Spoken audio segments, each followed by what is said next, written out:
Sejam bem-vindos a mais um programa da série Igreja em Missão. Saúdo a todos com a graça e a paz de Nosso Senhor Jesus Cristo. O Igreja em Missão deste mês, estamos em fevereiro de 2021, apresenta-se num formato diferente, como já devem ter reparado, para evitar deslocações e aproximações físicas devido ao confinamento motivado pela pandemia. E já passou um ano, ou pouco menos, desde o surgimento deste fenómeno, que afetou o mundo todo e ainda temos pela frente uma longa e ansiosa espera.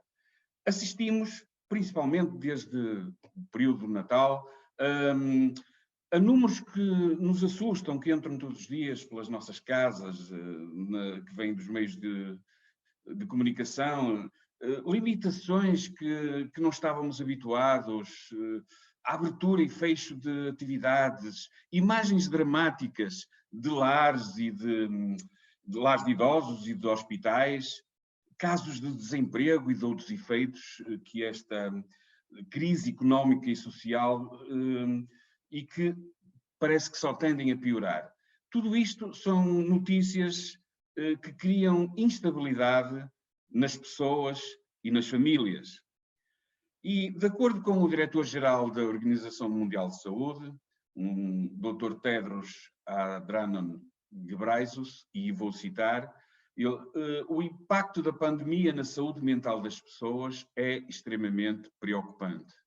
Ao isolamento social, ao receio de contágio e à perda da vida de familiares e de amigos, acresce a angústia causada pela perda de rendimentos e, muitas vezes, pelo desemprego. Já se observa em muitos países um aumento significativo de depressão e de ansiedade. Pois a Igreja preocupa-se também com esta situação, valorizando quer a necessidade de cura física, quer o estado de saúde espiritual das pessoas. E pensando nesses impactos diretos ou indiretos do Covid-19 na saúde mental das pessoas, o Igreja em Missão juntou nesta conversa online 3 crentes que estão ligados, direto ou indiretamente, a esta problemática. E então eu passo a fazer as apresentações. Temos connosco hoje o Joel Oliveira, que é psicólogo, secretário-geral do GBU, Grupo Bíblico Universitário. Temos também a Isabel Fonseca, que trabalha num hospital privado e contacta com muitos profissionais de saúde e também com doentes. E temos também o pastor João Vilaça, que está ligado ao projeto Missão Creio. E então eu saúdo a todos e começo por perguntar ao Joel o seguinte: quais são os principais impactos que estão a ser sentidos na saúde mental das pessoas? Bom dia e obrigado pelo convite. É bom estar aqui e poder tratar estes temas. São muito pertinentes hoje, não é? E sim, ainda estamos numa fase precoce para saber o real impacto da pandemia e tudo o que a pandemia envolve na saúde mental das pessoas. Estamos agora quase a completar um ano desde que começou o primeiro confinamento e desde que a pandemia começou a eclodir também na Europa e tudo isso. Então, ainda não há dados muito precisos, embora estejam a ser feitos vários estudos que apontam para um agravamento, obviamente. Nem seria de esperar outra coisa. Um agravamento tanto relativamente a quem já tinha um diagnóstico de perturbação mental, a quem já sofria, não é, de uma perturbação mental, como ansiedade, depressão ou outros tipos de perturbações mentais, como a perturbação obsessiva-compulsiva e etc. Quem já tinha um diagnóstico de perturbação, obviamente com o confinamento, com as limitações todas e como estavas a referir, depois o impacto social de tudo isto, não é? O desemprego e todas as incertezas relacionadas com o futuro, isso não favorece nada. E depois também o facto das pessoas estarem muitas vezes privadas de se dirigirem a certos serviços, né? Não poderem, por exemplo, terem que adiar consultas e etc. Tudo isso, para quem já tem um diagnóstico, configuram fatores de agravamento e é isso que tem sido verificado. Há alguns estudos que têm mostrado isso, que eu depois até posso partilhar o link para poderem ver mais em pormenor, agora para não estar a cansar muito com dados que também não são dados muito precisos. E também importante é dizer, relativamente a quem não tinha um diagnóstico de perturbação mental, e que aumentou muito a percentagem de pessoas que passou a ter um diagnóstico de perturbação mental. Portanto, não é só entre aqueles que já tinham um diagnóstico, é também entre aqueles que eram, digamos assim, saudáveis e que com a pandemia passaram a ter problemas. E estamos a falar particularmente ao nível da ansiedade e da depressão, não é? São os dois grupos de perturbações em que é mais óbvio o surgimento ou agravamento de sintomas, e em que há também estudos já feitos e que mostram isso. Há um estudo nos Estados Unidos que envolveu 60 milhões de pessoas, 62 mil desses 60 milhões tinham um diagnóstico de Covid, porque isto também é uma coisa interessante. Além de quem já tinha um diagnóstico e além de quem desenvolve um diagnóstico, é ver a relação entre a própria doença, o próprio vírus, o Covid, e o desenvolvimento de uma perturbação mental. Porque uma perturbação mental pode se desenvolver de uma forma contingente à pandemia. Ou seja, a pessoa nunca teve um diagnóstico de Covid, não é? E desenvolve uma perturbação mental por causa de muitos fatores relacionados com a pandemia. Por exemplo, a ansiedade, que é uma preocupação excessiva e um medo em relação ao futuro. Se nós não sabemos nada sobre o futuro, isso é, obviamente, que nos potencia, não é, o desenvolvimento dessa situação. Mas também, quem tem um diagnóstico de Covid parece ter uma maior incidência de diagnóstico psiquiátrico depois, que pode estar relacionado ou com o vírus, não se sabe, não é? Ou com o vírus em si, ou com aquilo que o vírus traz. Medo, um grande medo do que pode significar, não é? Um diagnóstico de Covid e todo o contexto que está envolvendo. Portanto, temos esses dados, temos esses indicadores, mas ainda faltam muitos estudos para termos dados mais precisos, porque ainda estamos aqui no epicentro, praticamente, não é? Ainda temos muito pouco tempo para fazer estudos longitudinais, não é? Ao longo de muito tempo, para perceber o real impacto de tudo isto. Muito bem.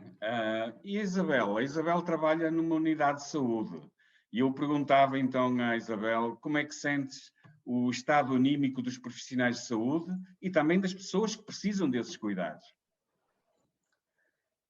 Bem, nós, como o Fritz já disse, eu não trabalho num hospital que interna doentes Covid, no entanto, fazemos o diagnóstico, fazemos testes Covid, portanto, estamos de certa forma expostos também à doença. E o que eu noto é que há algumas ausências por isolamentos profiláticos, e isso leva a que sobrecarregue aqueles que estão a trabalhar, como os médicos, enfermeiros e os próprios administrativos e auxiliares, e então consigo perceber que há realmente algum cansaço nas pessoas porque estão sobrecarregadas por estes motivos que eu disse, e claro, a ansiedade nota-se bastante também nos doentes com quem nós lidamos.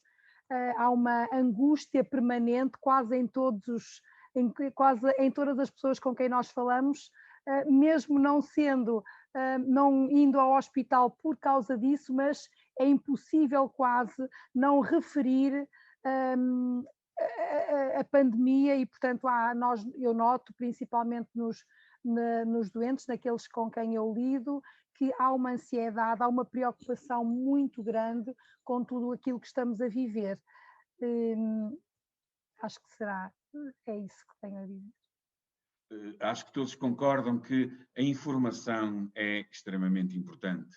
Mas eu agora perguntaria ao Joel se não será também importante as pessoas protegerem-se desta corrente de informação vertiginosa que entra através das televisões, dos jornais, das redes sociais. O que é que achas, Joel? Bom, eu concordo. É importante as pessoas, de facto, protegerem-se, não no sentido de se aliarem da realidade, porque é bom termos consciência do que está a acontecer, mas tentarem dosear bem a quantidade de informação que absorvem. Porque, de facto, o povo diz, e é verdade, o que é demais enjoa, né? E quando nós passamos, e é fácil a cair nisso, porque as pessoas estão confinadas e às vezes têm muito tempo livre, porque não estão a trabalhar, estão em casa. Então é fácil andarmos nas redes sociais e a ver os noticiários na televisão, passarmos muito tempo a fazer isso.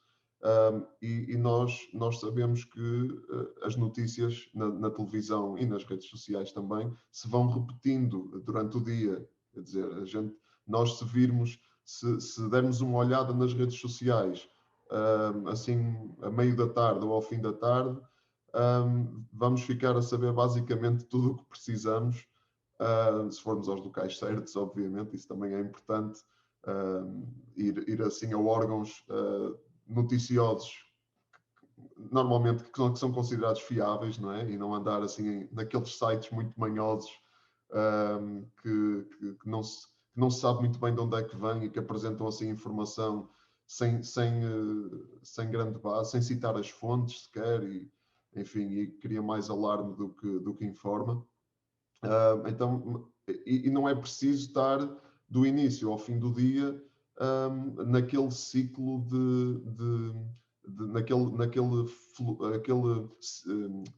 aquele flow de informação, não é? Estar naquela corrente de informação que nos pode fazer muito mal. E nos noticiários, a mesma coisa. Se vimos um noticiário, da hora do jantar, ficamos a saber a informação e não precisamos de estar a buscar mais do que isso. Porque nós, lá está, nós somos naturalmente, somos propensos à ansiedade. E principalmente nestes momentos, neste contexto, nesta conjuntura tão difícil para tanta gente, não é? E tão crítica, ficamos muito mais propensos, mais vulneráveis, não é? À ansiedade e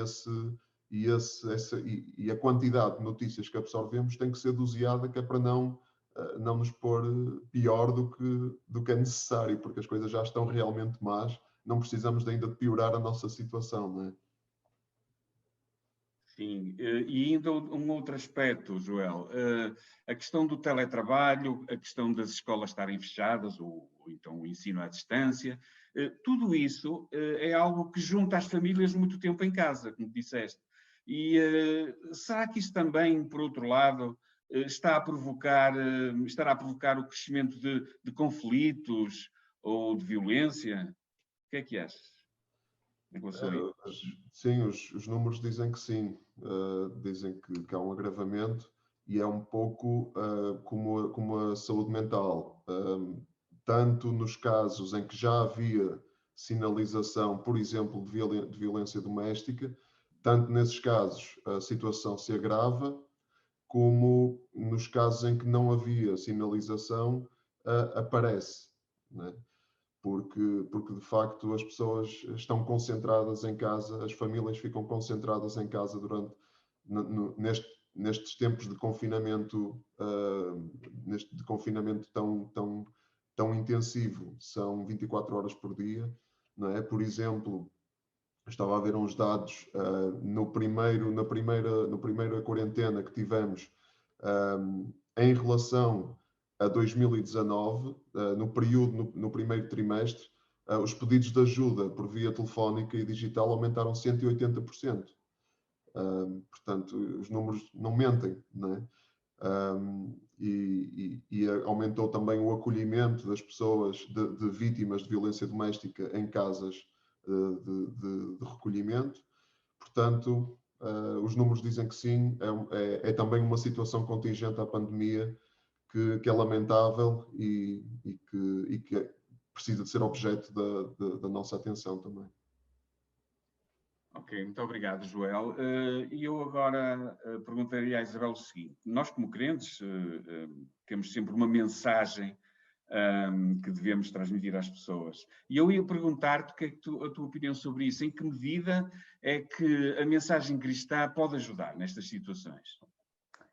Bem, sem dúvida que ajuda muito. E nós cristãos que conhecemos esta mensagem, que é uma mensagem de esperança e de boas novas, temos mesmo que a proclamar, porque com tanta ansiedade, com tanta desesperança, com tanto medo até e tanta preocupação, nós que temos esta mensagem de esperança, como dizia, temos mesmo que a transmitir aos outros, porque realmente a nossa esperança não está aqui só nesta vida, enquanto pessoas que sofrem e têm aflições, mas a nossa esperança vai muito mais além e a nossa esperança está em Cristo, o nosso Salvador, que sabemos que um dia vamos estar com Ele, tudo isto vai acabar e essa é a nossa grande esperança, é que um dia viveremos sem dor, sem medo, sem ansiedade,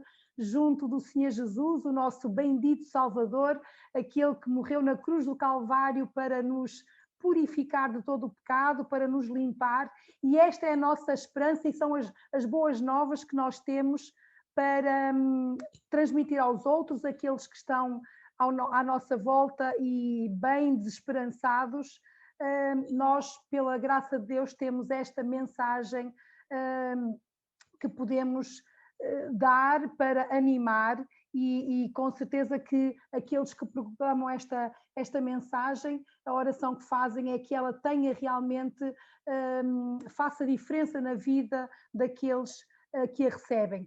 E esse também no meu dia-a-dia é essa a minha oração, que o Senhor me ajude a proclamar esta mensagem de esperança e de boas novas, juntos daqueles que eu vejo ao meu lado e para mim própria, não é? E para mim própria, que a minha esperança não está aqui nesta terra.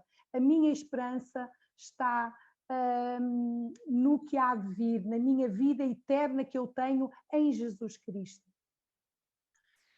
Obrigado. Não sei se o Joel também quer acrescentar mais alguma coisa em relação a esta questão da mensagem cristã. Bom, é exatamente aquilo que a Isabel estava a dizer, eu subscrevo, não é? Obviamente, sou cristão e essa é também a minha esperança. Só dizer, talvez, que a mensagem cristã nos leva também a ter um amor e uma paixão até por ajudar o próximo e nestes tempos como Jesus teve, não é? Como Jesus nos ensinou, como o modelo de Jesus nos mostra, não é? E nestes tempos que estamos a viver, acho que a solidariedade precisa de estar no topo da lista das nossas prioridades, de forma também a tentarmos minorar o sofrimento daqueles que estão à nossa volta, porque estamos a viver tempos a nível social de muita turbulência, não é? Há pessoas desempregadas, há pessoas que estão a passar necessidades e algumas ao nível mais básico. Então a Igreja, para ser fiel à sua mensagem, acho que precisa também de virar a sua atenção para aqueles que sofrem mais do que noutros tempos, noutros contextos, em que as coisas estão mais calmas, em que o Estado até consegue dar conta. Estamos a viver tempos em que o Estado social não está a conseguir dar conta e a Igreja, creio que tem que estar aí, tem que estar na dobra, e mostrar por ações concretas, não é, a mensagem de Jesus em que de facto nós queremos. Ora, muito bem, falaste em igreja, passa precisamente por aí a pergunta que eu vou colocar agora ao pastor João Vilaça e perguntar quais são as respostas da Igreja Metodista Portuguesa a todos estes problemas. Olá, em primeiro lugar, mando um abraço para a Isabel e para o Joel e também para ti, Fritz, e agradecendo a presença. Em primeiro lugar, também gostava, ou em segundo lugar, dar graças a Deus por todo o trabalho incansável que tem sido feito por todos os profissionais, que de facto tem sido extraordinário. E dizer que nós como igreja não pretendemos substituir aos médicos, não somos propriamente terapeutas, e quem tem situações de depressão e de ansiedade deve procurar ajuda nos profissionais. Mas temos algo que também é fundamental, e aqui já quer a Isabel e o Joel focou desta mensagem cristã, que é uma mensagem muito de fé e de esperança, e que, apesar de um caos aparente existente, de um sofrimento e desespero que notamos nas pessoas, nós sabemos, e os crentes sabem isso, que Deus está no controlo. E está sempre presente na vida de cada um. E nós, quando pegamos na Bíblia, temos muitas histórias que relatam isso. Eu recordo, por exemplo, a história de Josué, que quando ficou a liderar o povo de Israel, e depois da morte de Moisés, e que se sentia sozinho, são as palavras de Deus, que eu acho que diz a cada um de nós, e até aos profissionais de saúde, quando diz: não tenhas medo, nem desanimes, eu estarei contigo por onde quer que andares. E depois também a mensagem cristã é uma mensagem de amor, o amor de Deus, tal como também aqui já foi focado. E eu acredito que o amor talvez seja, o Joel certamente poderá dizer isso, talvez seja o melhor antídoto contra a ansiedade e a depressão, e o amor de Deus é muito isso. E o desafio da igreja é levar esta mensagem às pessoas, que elas não têm que carregar sozinhos uma dor que não vale a pena esconder, que ela existe, não têm que carregar sozinhas o fardo também do próprio trabalho, e temos que levar a mensagem de Cristo, não é? De Jesus, quando ele diz: vinde a mim todos os que estáis cansados e oprimidos, e eu vos aliviarei. Agora, há um aspecto que de facto eu acho que é importante e temos de ter consciência, e também aqui já foi dito, é que isto é quase um começo, não é? A pandemia está numa fase, ainda é um ano, não é?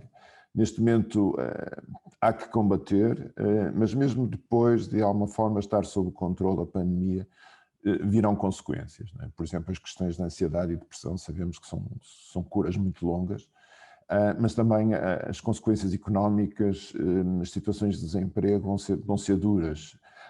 E é aí onde, de facto, a Igreja é fundamental estar próxima das pessoas. E vai ter que ajudar as pessoas, quer em aspectos materiais, quer até na partilha para encontrar emprego, e muito em especial, naturalmente, no conforto espiritual. E nós na Igreja Metodista, e agora respondendo um bocadinho mais diretamente à questão, temos procurado, e os pastores e os crentes sido desafiados a estarem muito disponíveis e atentos. Acreditamos que às vezes temos falhado nessa própria missão. Mas a Igreja Metodista tem procurado, desde sempre, logo dos primeiros tempos em que ficamos confinados, em procurar juntar as pessoas, quer na celebração dos cultos. Agora não é possível termos os cultos presentes, mas depois, a partir do momento que foi possível, continuarmos a cultuar, porque é muito importante, de facto, o acompanhamento espiritual. Mas todas as reuniões que fazemos, os pequenos grupos que se reúnem online, quer sejam de oração, quer sejam de estudo bíblico, quer seja de partilha, de edificação, têm sido muito importantes. Isso faz as pessoas sentirem, até para quebrar muitas situações de solidão, sentirem que fazem parte de uma família que se apoia e que se ama. E temos também orado muito pelos pelos doentes, situações concretas, e graças a Deus que em muitas situações temos assistido à cura e até a autênticos milagres. Agora, eu acho que como igreja nós temos que assumir, e a Igreja Metodista, e eu acho que em quase todas as igrejas, que muitas vezes estamos muito virados para dentro. Mesmo na nossa mensagem, temos virados para dentro, é importante os crentes estarem juntos e amarem-se uns aos outros, mas temos que conseguir, e aqui o Joel também focou isso, que é nós conseguirmos estar com as pessoas, ir ao encontro das pessoas e dirigirmos para fora. Porque há muita gente, de facto, que precisa de uma palavra de esperança, e levamos aquela palavra que a Isabel também disse, que é de uma vida que é eterna, que vai muito para além daquilo que nós estamos a sofrer. E por isso, como Igreja Metodista, nós queremos aqui, e aproveitando também este momento, dizer que se alguém precisar de ajuda, não deixe de nos contactar.